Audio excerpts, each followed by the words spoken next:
Hello guys, જય શ્રી રામ. માતાજી, તમારા નામના તમારું સ્વાગત છે. જય શ્રી રામ.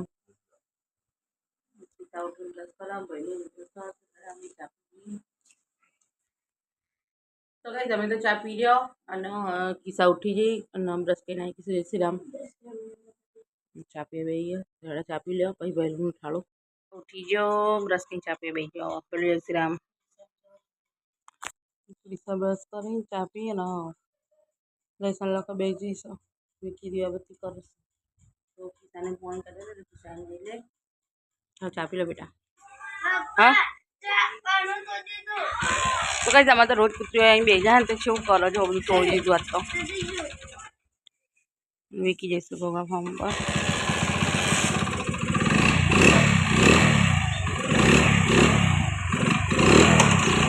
જય ગોગા જય મેળીમાં. પ્રોબ્લેમ નાસ્તો વગાડી દીધું છે, મતલબ બનાવ્યો અને પાવડરમાં કપડાં પલાળી મેળ દીધા. તો ચલો હવે કપડાં ધોવા બેસી જાઉં. સાક્ષી બેન રાખી જય શ્રી રામ. સાપા તો સાક્ષી મેલીને હેડ્યા. જય ગોગા જય મેળીમાં. અને ગાઈઝ છોકરા નાસ્તો કરવા બેસી ગયો અને અરે કાલે રખડ્યા ને તો લેસન લખવા આવું હેડો નાસ્તો કરે.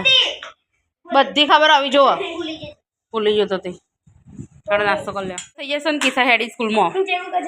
જય ગોગા જય મેળીમાં. Bye bye. પહેલું યુનિફોર્મ પહેરા, સાક્ષીને પહેરાનો, ટિફિન તૈયાર કરી દો. પાણી બાટલો તને લઈ જાઓ. સારું જો હેડી સ્કૂલમાં. જય ગોગા જય મેળીમાં. સાક્ષી અને ક્રિશા તો જતો રહે સ્કૂલમાં અને ટાટા બસ. પણ હવે અને મેં હે ને કપડો તો ચારનો ધોઈને મૂકી દીધો અને વાસણ ઘસી કાઢ્યો. ટોયલેટ બાથરૂમ વોશબેસિન ધોઈ કાઢ્યો અને હવે ઘરમાંથી કચરો વાતી વાતી વસરીમાં આવીશું. ટાટા જો ટિફિન ખતમ થઈ ગયું જો. હા જો તો ચલો ગાઈઝ હું કચરો વાળી પછી પોતું કરી પછી નહીં લો. ગાઈઝ હવે વાગ્યા થઈ ગયા છો અને બધા નાવા જવાનું કચરા પોતું કપડાં વાસણ બધું કામ પૂરું થઈ ગયું છે.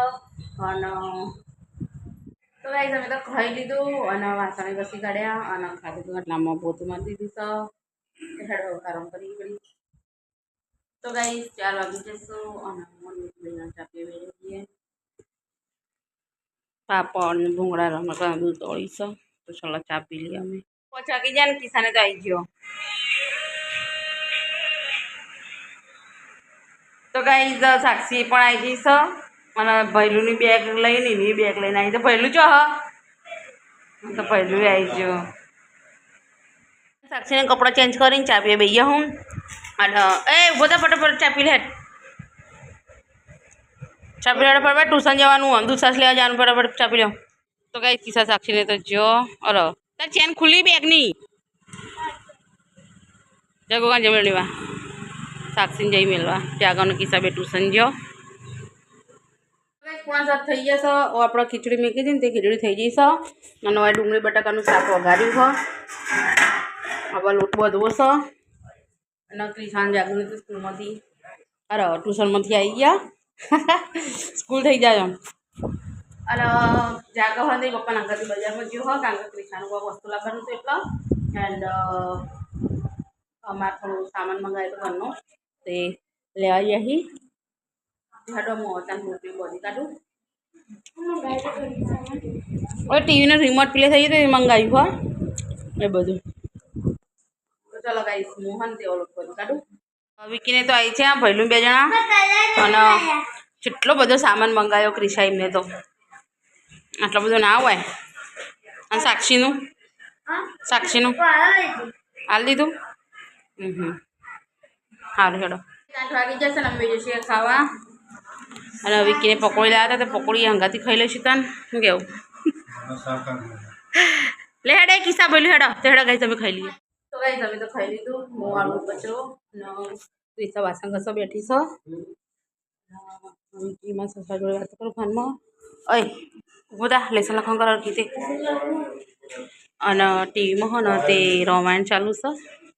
તે રામાયણ જોઈએ ને એટલે કોરોના યાદ આવી જાય. હા કારણ કે કોરોના વખતે 3 મહિના તો ગમે બાર નીકળવાનું હતું ને રામાયણ બહુ આવતી હતી તો રામાયણ જ બહુ જોતો હતો તે ચાલુ હોય ત્યારે હું કચરોને વાળીને પછી પોતું કરીને ખાટલા પોતી દીધો એ બધા લેસન લખન કરે તો ગાઈસ અમે તો કામ પૂરું થઈ ગયું છે ખાટાને પહોંચી દીધું છે તો ચાલો બધા જય શ્રી રામ કહી દઉં પૈસા પર જય શ્રી રામ કીધું જય શ્રી રામ તો ગાઈસ તમને બધાને જય શ્રી રામ જય માતાજી તો અમારો વિડીયો તમને પસંદ આવ્યો હોય તો લાઈક શેર અને સબસ્ક્રાઈબ કરજો